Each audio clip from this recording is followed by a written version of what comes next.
The first scream was swallowed by the ocean. Not carried, not echoed, simply taken. It left only a hollow where sound should have been, a fitful hush that trembled through the palm fronds and settled on the water like a bruise.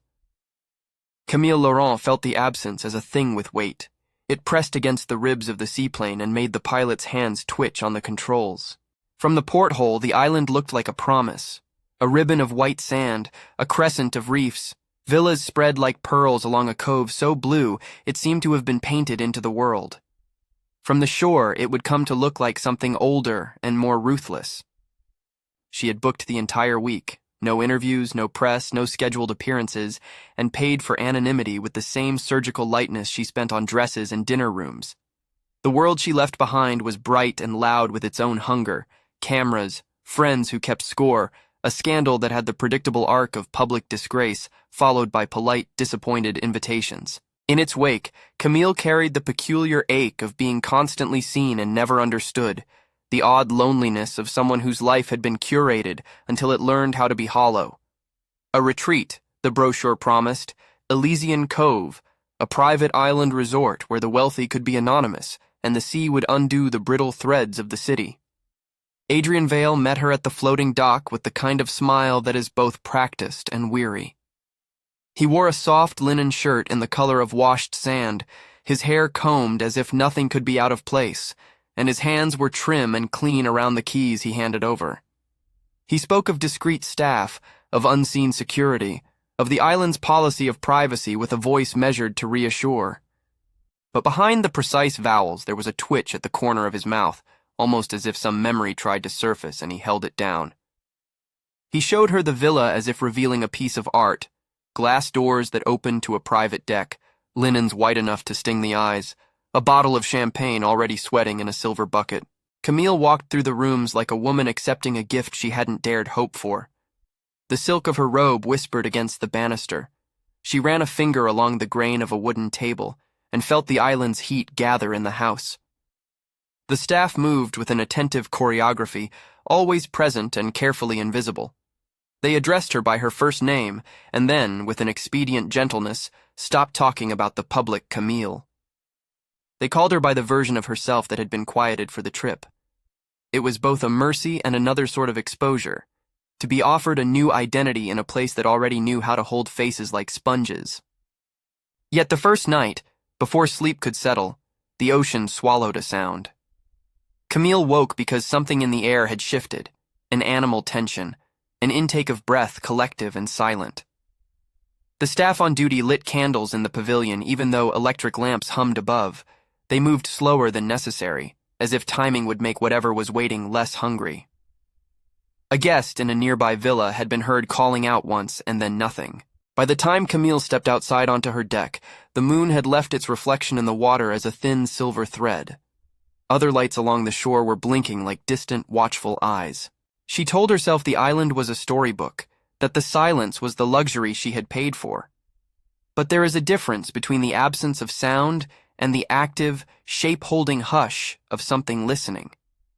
The wind carried other things besides salt, the faint scrape of damp fabric, the soft scuff of bare skin on stone, the distinct, impossible map of footsteps pressed into the sand and stopping at the villa's French windows. They were not the boot prints of workers or the sandals of guests. They were small, exact, like the shape of a child's bare soles, too precise for anything the staff could have left.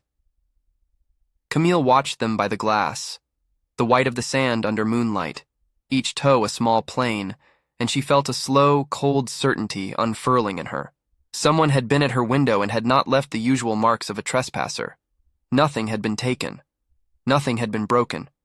Only the footprints, and a faint, wet trail leading back toward the water and disappearing into the dark where the reef surrendered to open sea. That night, sleep was a shallow ledger of minutes. She sat at the edge of her bed and listened to the ocean, to the house settling and the staff whispering in the corridors, and the way the silence seemed to gather itself at the northern edge of the cove. Around midnight, a soft series of taps came at her window. 3 knocks, methodical, as if someone were counting. She told herself it was guests, a guest joking at the cost of privacy, or a worker checking on a miswired gate. When she opened the door, There was only sea smell and a single wet smear on the threshold, glistening under the moonlight like a footprint pressed into a memory. By day, the island performed its function with a devotion. It was all high thread counts and citrus-infused towels and the small civility of those accustomed to wealth. People smiled in the way the staff had taught them, wide, spare, as if pretending could make bodies forget past fear. Breakfast was served on the terrace with fruit carved into flower shapes and little towers of macarons that seemed to seat their own silence between one another. Guests spoke of beaches and cliff trails in polite, measured anecdote. They asked Camille no questions about the things she fled. They offered the kind of sympathy that does not require closeness. She catalogued them with a sort of clinical interest. A couple who ate in silence, a man with a permanent polite smile who seemed to watch the water with something like dread, a woman who kept her bag between her knees as if preparing to flee. Adrian appeared at breakfast with an apology for any inconvenience and a casual account of the island's history. He mentioned, with the practiced distance of a man delivering small facts, that the island had been privately owned in different eras, that the present resort was carved from old volcanic stone and re-engineered into a modern Eden. He avoided mention of rumors. He offered instead the kind of ambiguous reassurance that reads like a map with whole sections left unmarked. "You wanted a place where the world couldn't find you," he said, pouring tea. "But you brought your visibility with you in your manner, not your name. Some things see deeper." Camille smiled because she did not know how to answer. To admit she had come because she had nowhere to go would be to tell a truth she had edged from her life. The public Camille had a roster of admirers and friends. The private Camille catalogued losses. "I need quiet," she said. Quiet, she thought, is what you ask for when you no longer need applause. It is what you ask for when you are curious to see if there is any self left under the performance. "Quiet can be a kind of mirror," Adrian replied. He did not elaborate. He never did. When he left her at the villa, he told her the staff would not knock unless invited. The night team would be at the pavilion. If anything happened, there was an emergency signal in each room that would bring them at once. The second night, the island's pleasant surface began to ripple. The cameras, small black observant eyes tucked into palms and eaves, seemed to falter. Her motion sensor lights blinked in a stuttering pattern between midnight and dawn. People who reported sightings used language that made the things smaller and more manageable. A shadow, a child at the waterline, someone standing too long. But the same details threaded through each account. Pale skin that shone at the corner of a wave, the uncanny smile that refused to be bright enough for teeth, a silence that had shape and rules. Guests hushed one another. A pair of housekeepers conferred at the staff kitchen in voices so compressed with fear that their words were almost telegraphic. Camille, who had traveled for many years to places that promised salvation through architecture and service, found herself inexplicably interested in the failure of cameras. She walked the corridors with a small private energy, looking for the surveillance room. It felt like a thing to find, the place where the island would reveal whether it had a past behind its perfectly landscaped facade. Pulling aside a service door, she found a stairwell that smelled of salt and detergent, a maintenance room that smelled of oil and old coffee, and then at the bottom, a door with a faded sticker that read, "Security. Authorized personnel only." Inside the security room, the screens were a constellation. They showed every angle, boats bobbing in the channel, a three-quarter view of the main pavilion, the walkway that led to the northern trail, an empty stretch of beach where the dawn made the sand look unblemished. Each monitor carried a small strip of live time, a green digital pulse that rolled like a heartbeat.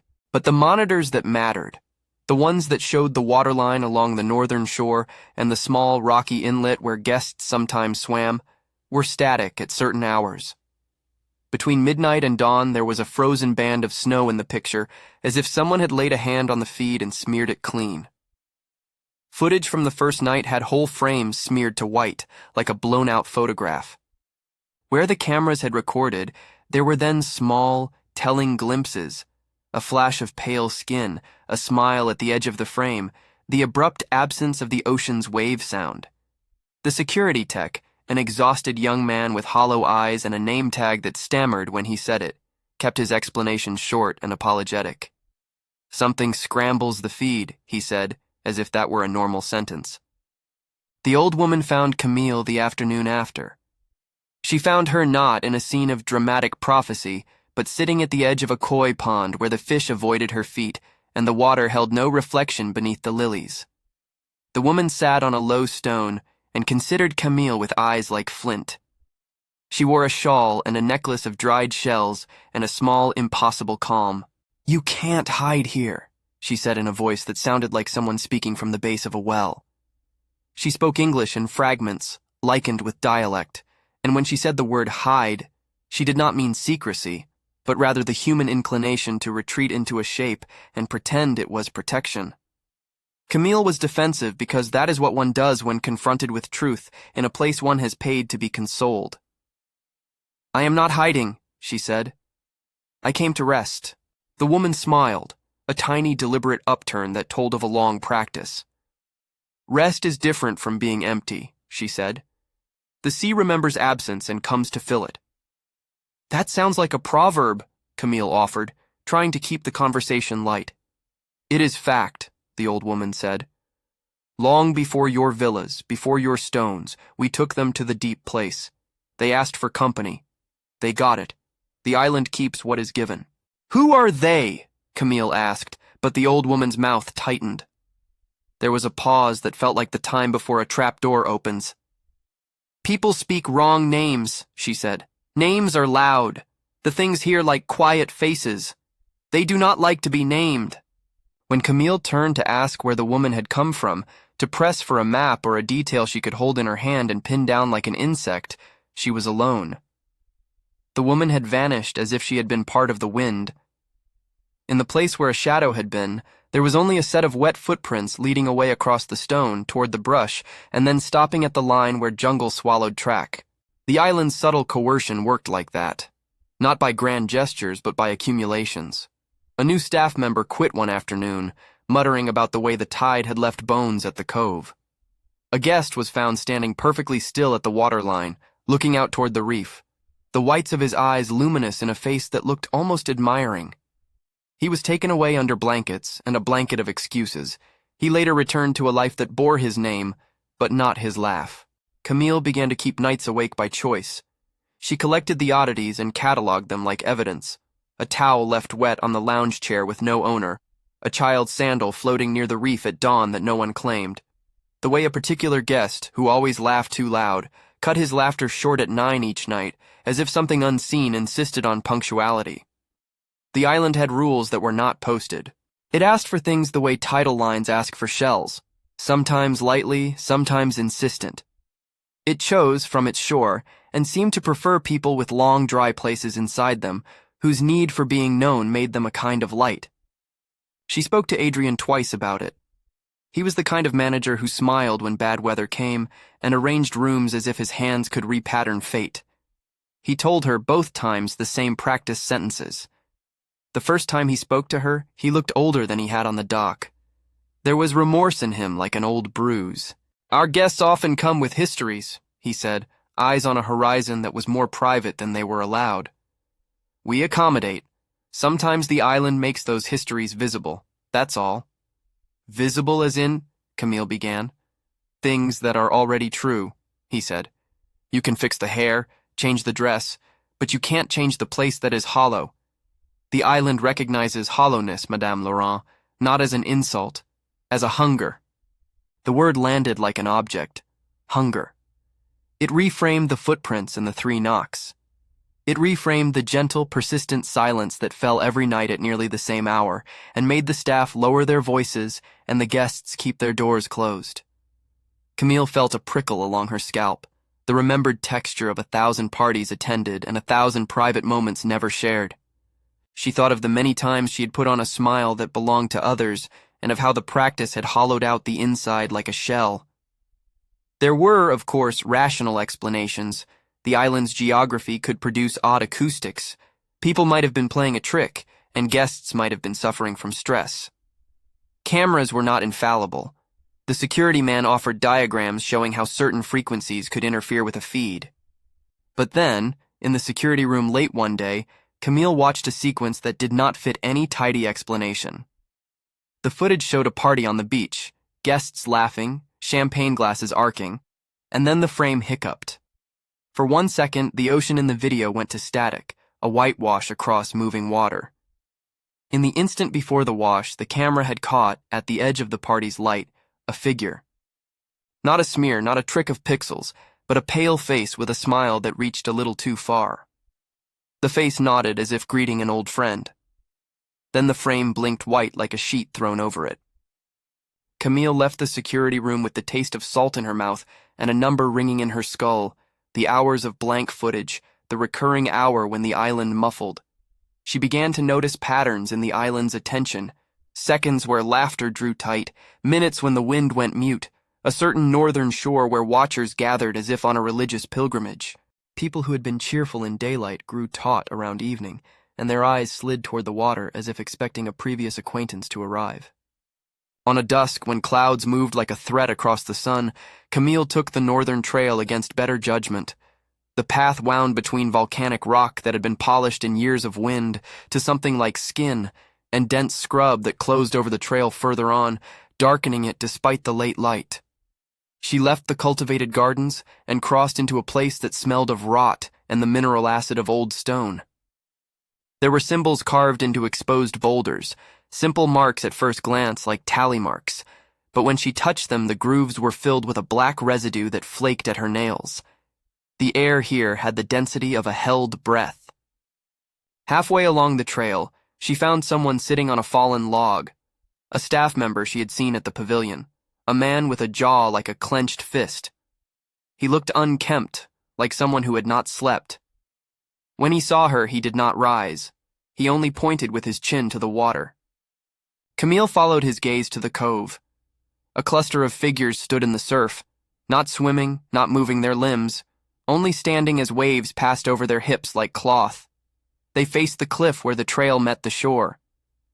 None were making a sound. Even from a distance, she could see the pale skin, the same slight patient smile on the nearest face. It was a smile that did not reach to the eyes.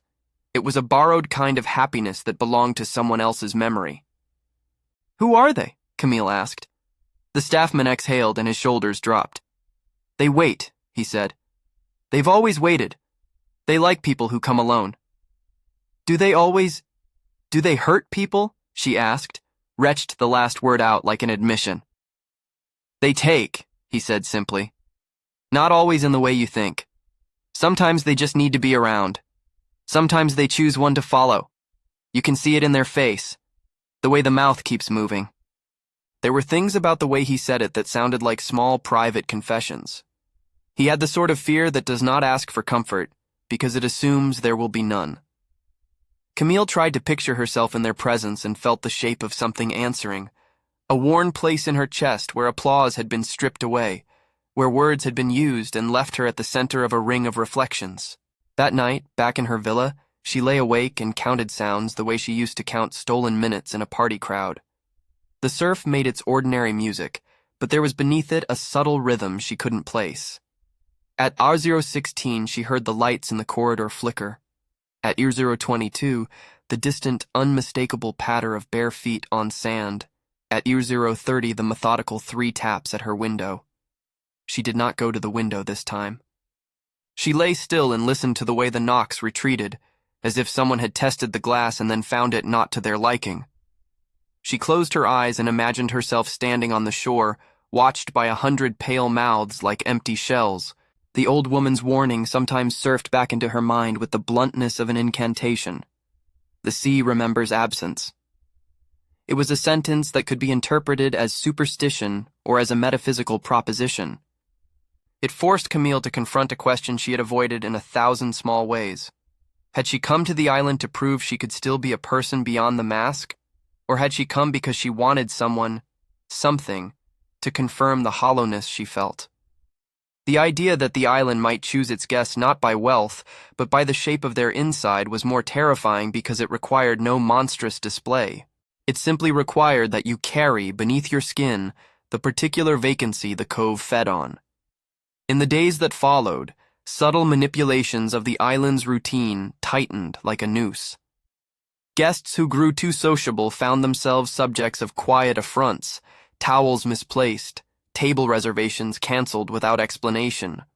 Staff whispered of a pattern, nights when the reef called and mornings when someone would be found staring into the tide with an expression like a made-up smile. A child drawn endlessly to the waterline vanished from her parents' villa for an hour, and then returned with seaweed tangled in her hair and a smile that would not otherwise belong to a girl who had been afraid of the ocean. She would not say where she'd been. The parents blamed travel fatigue and pampering. They did not see how the child's eyes darkened around the edges after that. Camille's interest hardened into an obsession. She began to ring the villa's emergency button too often. She watched monitors at irregular hours. She asked trivial questions to gauge Adrian's air of certainty. Each time he answered, he did so with a defensiveness that made him seem both protector and conspirator. "People make things out of nothing when they get frightened," he told her one afternoon in a bar that looked out over the reef. He spoke quietly, as if not to disturb a presence in the room. "They take an old tale and make it into a weapon against the present. Or they read the present and find the old tale inside it," Camille said. He looked at her then, really looked in a way he had not before, and the mask slipped. For a moment there was the rawness of a man who had been told a truth he could not deny. "This island has had owners who were kind," he said. "It has had owners who were careless. Sometimes you can feel both kinds in the same stone. We try to remember the kind." "When you say we, do you mean the staff?" she asked. He hesitated. Those who stay, do what we can. But you must understand something. The guests are not always safe, not because the island is cruel by design." He stopped and took a breath, as if recalibrating from the etiquette he had been taught. "But because it knows how to meet a kind of emptiness." Camille left him with that phrase. It coiled inside her, a line that made the cove look less like a place and more like a mouth waiting. One morning she discovered a small altar wedged between two rocks on the northern shore. It was modest and terrible, bones arranged in a careful pattern, the white glint of small animal vertebrae threaded with frayed lengths of seashell, and what looked, at a blink, like a child's necklace. At the center lay a single sun-bleached object that could have been an old pendant or a fossil. The island had a way of making relics. It made history portable and glinting for those who wanted proof.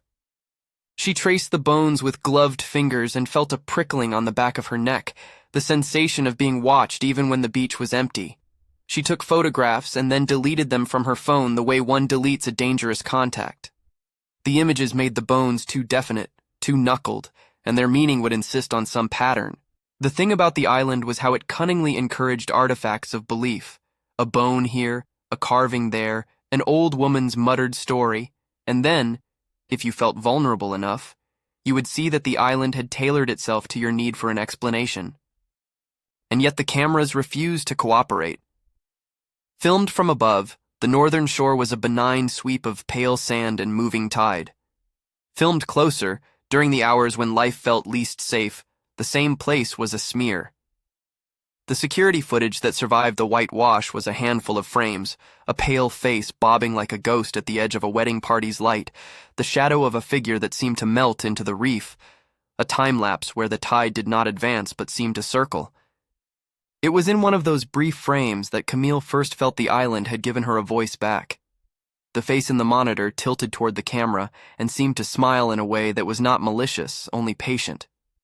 For a moment, no more than the blink of an eye, she felt recognized. It was a dangerous human response. She had wished for someone to see her. The island simply had. Recognition, she would discover, has costs. The island kept working its margins. A storm that the weather reports did not expect moved in with a speed that felt unnatural, condensing into a wall of cloud along the horizon. Guests tightened their letters of expectation into practicalities and paid extra for reinforced windows and manual lanterns. The staff set up emergency plans like a choreography learned by rote. There was a collective holding of breath, a waiting for something to arrive that everyone had suspected for days. On the evening the storm arrived, the rhythms condensed into keener points.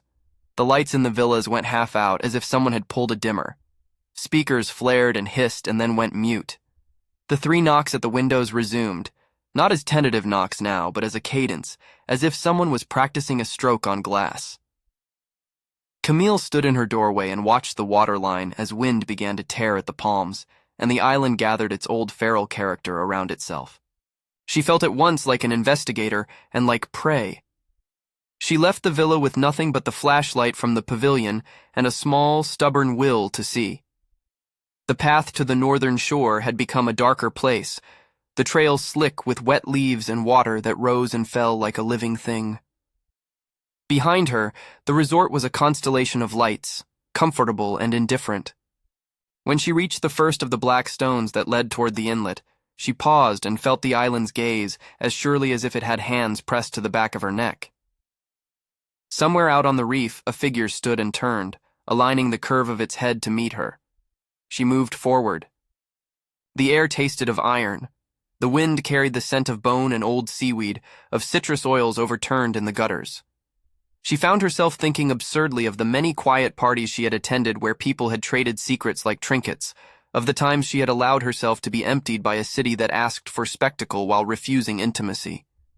The island came for such things with a patience that made her ashamed. She had come in search of privacy and found instead that privacy was only the first step toward being noticed by something that measured absence as easily as one measures rope. Farther along the track, the underbrush opened to a small clearing. The storm's edge made the trees shudder. The cove below she had seen before in different light. Now it looked like a wound under the sky. Figures stood lined along the upper edge of the surf like waiting attendants. They were vague shapes, pale and still, each with the same small smile. They did not move their arms. The waves climbed at their knees and lapped away with gentle indifference. Camille stopped just beyond the tree line. She lifted the flashlight and swept its thin cone of light over the figures. Their faces caught the beam and returned it softly, like a reflection from polished bone. One of them turned its head a fraction and looked at her not with curiosity, but with the kind of interest you'd give to the thing you had kept in a storeroom for a long time to admire at intervals. There was no hunger in the way a predator hunts, and yet there was a hunger of a different order, a hunger that recognized a shape and wanted to fill it. The thunder rolled and the rain began, as if the sky itself had been split. The watchers remained. The island settled itself into an old, ritualized motion, as if the storm were the necessary excusing device that allowed the watchers to return to their proper occupation. Camille felt something in her chest loosen and then tighten at the same time. She was both repulsed and drawn. The thought that came to her in a plain voice, too plain, too childish, was that they looked as though they had been waiting for someone who would finally choose them. She stepped off the path into the sand. At that moment, as the first heavy drops began to smudge the world into wet charcoal, something small and intelligent turned its face toward her and smiled in a way she could not quite name. It was an invitation and a declaration. It was old and patient. It was the sort of smile that meant the rules had changed. She had come to the island to escape being seen. Here, beneath the flattened sky and among the pale watchers, something had noticed her in a way that was deeper than cameras and deeper than gossip. It recognized the particular contour of her hollowness and aligned itself to it. She thought of retreat. She thought of the villa, of Adrian's practiced assurances, of the private bartender with a small scar on his wrist. She thought, not for the first time, of the city, and how it took and took until you had nothing left to offer. She also thought of the old woman's sentence and the security man's blinking monitors. The island had shown her proof in frames of white and pale faces. It had given her bones. The rain increased. The watchers seemed to dissolve and reappear in the water as if they were kelp or a trick of the reef. Camille could have turned then and let the storm carry her back to comfort. But there was a stubbornness inside her, not quite courage, not quite curiosity, something that felt like truth in the abstract. She wanted to see the thing that had been looking at her. Maybe, she thought, she wanted to be seen in return. She pulled the flashlight up and took another step into the surf while the tide began to hiss like the breath of a living thing. The watchers held their vigil, and from the shore, the island watched with the bland, inexorable patience of something that has collected lonely things across generations. As the rain struck her face and the current tugged at her ankles, a soft sound moved through the air. A chorus, a plurality of voices that was not voices at all, but the suggestion of many small wet mouths moving in unison. It was not yet language, only a shape of intent, and it inclined toward her with the slow, dreadful courtesy of a host expecting a guest. The chorus that had been only a shape swelled into something like a language. It was not words so much as layering. Breath pressed over breath, the small wet collisions of mouths finding rhythm, an undercurrent of salt-slick syllables that rose and fell like tide pressure. Camille felt a strange vertigo, part awe, part a child's terror at a grown thing finally turning to look. And then the watchers moved. Not all at once, but in a slow, deliberate sequence, they stepped into the shallow and let the water take them. Rain spattered their faces like silver dust. Their smiles were constant, practiced, and not quite meant to be kind. She could have fled, could have let the light of the resort and its curated staff swallow her back into polite safety. Instead, she kept moving, each footfall a small, unnatural courage. The sand sucked at her ankles. The surf, impatient where it had been gentle, pulled at her calves. A figure nearest to her turned fully, and for the first time she saw eyes that seemed both old and empty as a room, an attention without a spark. The face that emerged from the wet looked more like memory than flesh, like a photograph that had been soaked and redeveloped into something else. It spoke then, and the words were as simple as tide markers. Not spoken in a mouth she could yet parse, but carried into her skull like a bell under water. You are empty. The sentence was a thing to be handled. It was not cruel. It was an inventory. Camille experienced it as if someone had pressed a palm against the hollow where a heart might be, and measured the echo. Instinct told her to reply with anger or dismissal. Instead, a small truth unspooled inside her. She had come to see if a life could exist behind applause, and the island had answered. We do not take by force, the voice continued, plural and patient. We do not ruin. We keep. We make company of absence. Adrian's shouted voice cut through the heavy air, thin, human, terrified. He appeared where the path met the beach with a cluster of staff behind him, their faces blanched by rain, and by the way the watchers did not look at them like the rest of humanity. He looked at Camille, and then out to the figures, and the line of his jaw betrayed that old bruise of guilt. Camille, you need to come back, he cried. Now, please, this is dangerous. Dangerous how? She said. And the question felt small when she thought of the hotel rooms of her life, small when measured against the scale of what stood before her. Adrian's hand trembled as he gestured toward the water. People vanish. They don't always leave. You have to... His voice cracked like glass. One of the watchers lifted a hand, and for a quarter of a breath Camille imagined it might be a plea. The palm was papery and cold with sea slick, and its movement was slower than any human gesture she had ever seen. The watchers did not move as predators do. They did not lunge. They were, rather, the patient occupants of a place used to waiting. The way they turned their heads made her think of portrait busts, turned to look at the same window day after day. You came without weight, the voice said, and this time its sound rose from the collective, like many small stones arranged for a single tone. It was not accusing, it was a notation. You wear a skin that glitters. You wear a voice that echoes. There is a hollow in the middle. We fit into hollows. Camille's throat felt raw.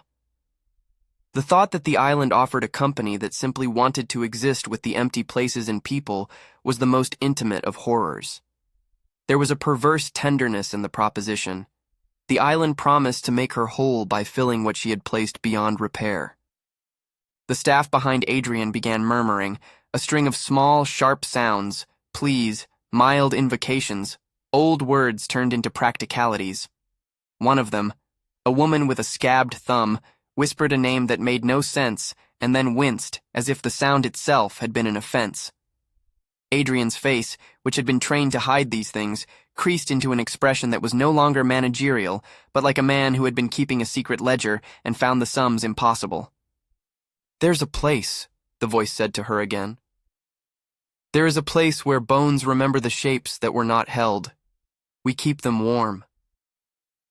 Camille thought of the altar of bones she had seen at the northern shore. She thought of the child's necklace, of the necklace that might have once been someone's keepsake, of the pale faces that had followed parties and funerals and weddings and then simply become part of the landscape. She thought of the guests who laughed too loudly and the staff who guarded their smiles like armor. She felt then the thin, slippery crease between being cared for and being taken. "You can go now," Adrian said, but his words were not commands. They were supplications. "Come with us. Back to the villas. You'll be safe." Safe. The word felt like a garment ill-fitting against the wet of rain and the smell of iron. She wanted to be safe in the steady, mundane way people use it, a taxi, a lock, a returning to the known. Yet an odd, stubborn thing inside her, some kernel of the same curiosity that had led her through fashion houses and soirees, held her to the spot. "Why us?" she asked the watchers aloud. "Why choose someone because she is empty?" "Because you make room," the voice answered. "You took off the things that fill people and laid open the place inside. We do not call it sorrow. We call it enough. You carry what we like." A gust of wind slammed a tree limb against the ridge with a sound like a thrown body. One of the watchers stepped forward until the water girded its knees. It reached as if to touch the water, and the sea recoiled and then leaned forward again to meet it. The motion was domestic, as if the figure in the ocean had practiced this greeting for centuries. Camille felt tears surprise her, not of fear exactly, but of a delicate, unmoored grief. All of her life, people had wanted not the inside of her as it was, but the idea of her. The trophies, the appearances, the curated sorrow. Here was an attention that acknowledged the hollowness and preferred it. It offered belonging without the messy prerequisites of understanding. It was a belonging she could have simply by being empty. "You will carry us with you now," the voice said later, when the watchers had stepped back, when the rain had changed from a steady batter to a softer, sibilant mist. The words were not yet a sentence to be known. They were a shape settling like a ring. For a moment, Camille thought she would incline toward the offer, would accept the warmth that the island promised in the place where people had never managed to truly enter her. She imagined, briefly and numbly, being recognized in every room she walked into, not as a public figure, but as someone with a depth so visible it turned heads. She thought of the fatigue that had hollowed her, and how sweet it might be for that exhaustion to be filled, not by conversation or confession, but by a patient presence that would remain without asking. The temptation was a physical force. It pulled her like undertow, not violent, but inevitable when one steps too far on a shelf too slick. Adrian's hand was on her arm then, and the contact was ordinary and human. "Camille," he said low, "we have taken care of it. We have called for help. Please." "Called for help?" she echoed. There was a technical absurdity to the idea. The island where the feed failed, where signals died, where the staff whispered like conspirators. The word sounded like a mode of refusing to accept the true measure of what was nearby. Adrian's face crumpled. "They don't know what to call it," he said. The manager's veneer finally shattered into something else. "They think it's a natural occurrence, something in the tides, but—" He could not finish. As if in answer, a fracture of light broke across the water. Dawn came early in a way that made no meteorological sense. It cut the horizon with a clean blade and bled a pale, thin warmth over the reef. The watchers turned as one and withdrew, gliding back into a place the water preferred to keep. Their smiles did not change. They left the shore with the same careful formality as museum attendants who return artifacts to their cases at closing time.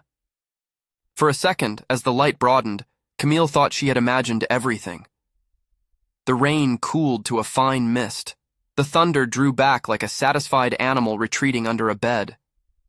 The staff gathered her with hands that shook. "We have to move," Adrian said. "Now." They carried her up the trail, the resort appearing like a pale mirage of safety. Guests emerged from villas with towels and blankets, faces the color of sleep-deprived relief. A small cluster of them clutched at each other and looked toward the northern shore, as if to see whether the watchers might step back into the daylight and stand at the waterline like sentries. None did. In the aftermath, the island performed a kind of tidy amnesia. Staff made lists of missing things and called them misplaced. The management framed the event as an extraordinary weather pattern that had caused guests to wander in confusion. A statement was prepared that used the language of corporate regret and natural anomaly. It promised refund vouchers and an offer to return under safer conditions. Newspapers would later describe unexplained disturbances. A few took photographs of the shore and showed frames of white or glitched pixels that experts would later shrug away. Camille, when she emerged from the pavilion, carried a wet smear along the hem of her dress where the seawater had crept up. She kept the memory of the watchers under her tongue like an acid. She told herself the island had not claimed anything. It had only offered to keep. Yet the phrase, "You will carry us with you now," echoed in her like a permission granted and a chain fastened. Adrian spoke to her in low fragments for hours. He confessed in small doses the things he had not told guests. The staff who left and never came back, the old maps that recorded an occupied shore, the way his predecessors had been broken by the island's exacting appetite. He admitted that owners had tried to remodel, to carve the island into holiday homes and infinity pools, and each time the island reasserted its older geometry. "It remembers better than we do," he said. "It remembers who is absent." Camille thought then, with a clarity that frightened her, of how she would stand in Paris and the sense that someone had moved into the hollow she'd carried for years. The island had not taken her body. It had offered a presence to fill the things that had been unfillable. She feared that the filling would mean erasure of a kind, a soft dissolution of self into a companionship that blurred edges until the face you had been ceased to be singular. By the time the island's helicopters lifted off with drenched mattresses and towels, a storm report from a mainland weather service had been edited into the resort's official timeline and into the press release. Elysian Cove announced an unprecedented weather event and a temporary closure for repairs. Aerial footage highlighted the damage to the docks and the shattered skylight of the pavilion. No footage presented the pale faces in the surf. No official statement mentioned bones or the old woman's murmurings. The security feeds, a fragile ledger of the island's behavior, were handed to investigators and then to insurance assessors who could not explain the frames of white and who thus chalked them up to technical anomalies. But the island is not the sort of thing that can be neatly rebranded by a press release. It persisted in the witnesses' small confessions, the haggard staffman's stare, the couple who would not speak of the nights, the child whose laughter thinned around her eyes. The resort would close. Its web pages would go dark for a time. Web archives would keep the polished photos of infinity pools long after the real shore had reclaimed its quiet. Camille left nearly at dawn, wrapped in a robe and tremors. She let resort security shepherd her to a seaplane, and the pilot, who had been jittery on arrival, was white with exhaustion on departure. Adrian stood on the dock and watched the plane until it was a smudge against the sky, his gaze fixed as if he were committing the shore to memory like a crime. He mouthed something she couldn't hear, and then, with his hands shoved deep into pockets, he walked back into the island that had kept business as usual, even as it had bent its ancient will. She flew back over the cove, and from above the water had reclaimed its ordinary beauty, a crescent of white and the reef like a lace. Only from the air could the island still pretend to be paradise. Low and private things do not photograph well. Paris took her back with the usual gestures of routine. People adjusted their faces around her as if to smooth the creases the island had left. Paparazzi had moved on. New scandals took the public anger. Her phone vibrated with offers she barely read, and at the center of her daze, the island's voice hummed like an undercurrent. She told the story to her closest friend in accents and blanks. She omitted the watcher's gentle language and the altar of bones. She removed the words that would lead others to pity or to alarm. It was easier to present the island as an unfortunate interruption. But the island had not been an interruption. It had been an encounter. In the apartment that smelled faintly of her expensive candles and lemon-scented cleaners, Camille began to hear the ocean at night. At first, it was an imagined sound, a brain attempting to translate the trauma into a pattern it could clasp. Then came the footprint. She noticed it one morning on the mat outside her bedroom door, a small wet mark, curved like a child's sole, the toes splayed as though someone had pressed down and turned with deliberation. It was not a footprint made by a person who had come through her apartment. There were no signs of intrusion. The latches had not been tampered with. The mark was singular and very clean, as if a damp thing had stepped out of nothing and left a polite trace. She wiped it away with her hand and told herself she had knocked over a vase at some point and forgotten. The ocean sounds grew persistent. In a quiet elevator, she would hear the faint scrape of a wet shoe. When she leaned her head against the cool glass of her bedroom window at 3 a.m., she could, if she let the city fade to a point, make out the pattern of waves. Audiobooks began to sound like tides under the narrative voice she listened to. The hiss of passing buses borrowed the cadence of surf. Once, on a crowded train, she felt the prickling sensation of being watched at her shoulder, and turning, she imagined for an instant the patient, pale face aligned to her own. She sought rational fixes, sound machines, therapy sessions with a woman who took notes like a weather recorder, long runs through the Bois de Boulogne. The therapist suggested grounding techniques and a regimen to reclaim normalcy. Camille tried to comply with the language of recovery. She went back to Gallus with a smile that had been rehearsed in the same studios as once she had worn them in other rooms. Applause returned like a thin bandage over the island's incision. Yet the island's language had embedded itself into her life. At odd moments she found the urge to be seen in ways she had not known were possible. To sit at the center of a room and allow strangers to lean on her silence, to let conversations taper into her, to have people love the hollow in ways that obscured their real affection. She caught herself performing the kind of vulnerability that is public and curated, the kind that signals intimacy without risk. The island's idea of company had lodged in her like a seed. At nights she sometimes woke and found wet smears on the floor by the bedroom window. Once she traced a small, perfect footprint along the balcony tile, its edges crisp and cooling. There were no intruders. There were no explanations. She learned with the slow animal patience of someone who has been taught to live with a chronic ache, to cover the prints, to deny visible evidence of the thing that sometimes touched her life. Only when she woke late that winter and felt the faint salt under her tongue, sour as if she'd kissed seawater, did she realize that the island's message was not finished. New quiet changes crept into her habits. She began to leave the light in the hallway of her building on purpose, as if providing some small path. She started cutting her dinners shorter, not out of health, but out of a private desire not to be full. Some instinct that hunger better accommodated the thing it had invited onto a couch, into a corner of the heart. Sometimes she would hold a glass of champagne and look at the bubbles and listen for the low chorus she had heard beneath the storm.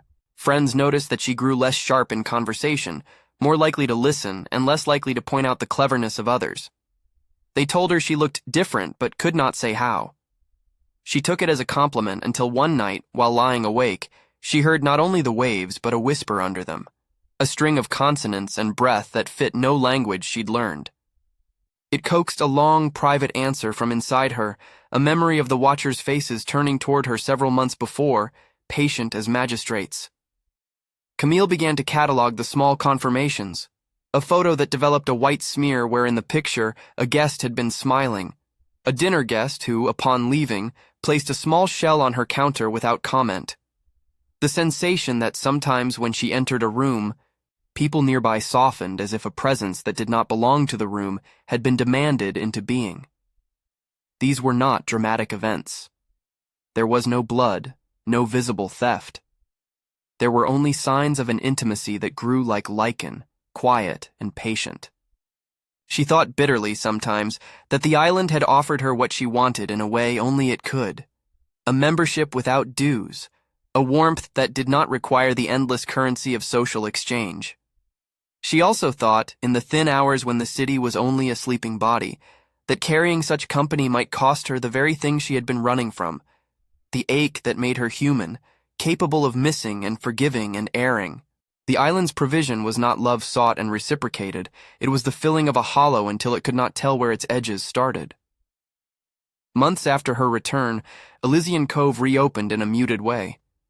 A new management company repackaged the property, hiring consultants and PR firms who rewrote the narrative into neutral phrases about renovations and enhanced guest safety. The resort's website, polished and glossy, showed a smiling couple on an infinity pool, sunlight catching an impossibly white terrace. Under the photo, the booking calendar had a slot marked open for the summer, a small, clinical invitation to anonymity and seclusion. Camille watched the advert once and then again, as if seeing the island through a pane of glass. It would be dishonest to say she wanted others to avoid it.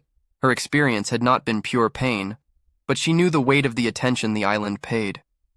She knew the way it had measured her in a breath and then offered to stay. She also knew that whatever chain had fastened to her that storm night had not rusted away. It had become part of the interior architecture of her life. Sometimes she wondered what Adrian had done after she left. Had he stayed, an island man trapped in a managerial shell, or had he gone inland to the mainland and tried to scrape the memory from his scalp? When she tried to call him, his number passed through to an answering service and then to a blank. A news outlet printed a profile of him 6 months later, a portrait of an exhausted caretaker who had done his best and had been overwhelmed. They used photographs of him smiling on the dock. The caption read like a eulogy for professional competence. He was, the piece insisted, a figure of quiet authority. Other pieces mentioned lawsuits and insurance adjustments and the difficulty of reconciling ancient places with modern hospitality law. People who had been at the resort that stormy night dispersed into their lives with private marks. The couple who had been silent ate dinner in other rooms and then divorced quietly months later. The child who had returned with seaweed in her hair stopped asking to go near water. The small altar on the northern shore was cleared, stones shifted by workers under the noon sun. Bones were catalogued and then, according to one official report, retained for further analysis. In the local papers, there were small, respectful obituaries of the island's reputation. The word unexplained hung over the coverage like a placard. And Camille? She continued to live with the undernote. She learned the awful grace of being simultaneously seen and unknown. Once, in a dim corner of a friend's rooftop party, someone left a small white shell on her napkin. She picked it up and turned it over in her palm like a confession. The shell was warm. Somehow, impossibly, it matched the shape of a smile she had once seen in surf. The last lines of the island's story were written not in newspapers, but in the quiet moments when embodiment met memory. On a rainy afternoon, months after the reopening buzz, Camille received an email alert. The resort had published new promotional content. The images were as glossy as before, the kind of paradise promised in glossy brochures. But in the comments beneath one of the posts, someone had left a short message. The sea remembers absence. It might have been a neighbor, an old guest, an overripe critic. Camille read the line and felt the hollowness under her ribs flex in recognition. She closed the browser and walked to the window. The street buzzed with its ordinary city music. A tram clanked, a dog barked. In her apartment, the sea continued to thread itself into her nights, a faint pressure against sleep, a soft, almost inaudible chorus that might have been pipes or her imagination. She could no longer tell which.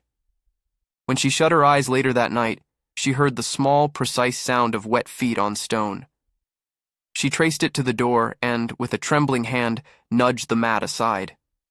There, in the dim light pooled from the hall, was a single footprint. Small, neat, as if someone had stood for a while and then stepped away. It was not a threat. It was a signature. In the days that followed, Camille learned to carry the signature as one might carry a relic. It was a constant she could not exchange and did not wish to entirely lose. Sometimes she resented it. Sometimes she thanked it for the strange company it provided. Most often she lived with it as one lives with a title mark. Inevitable, altering, and persistent. The island remained online, a bright promise to those who sought to vanish for a time. The booking page showed vacant weeks and offered private seaplane transfers and complete discretion. Its PR lines were gentle about restorative seclusion. Advertisements glimmered like bait. Camille would sometimes find herself clicking the site and then closing the tab, as if confirming that the place still existed in the world outside her memory.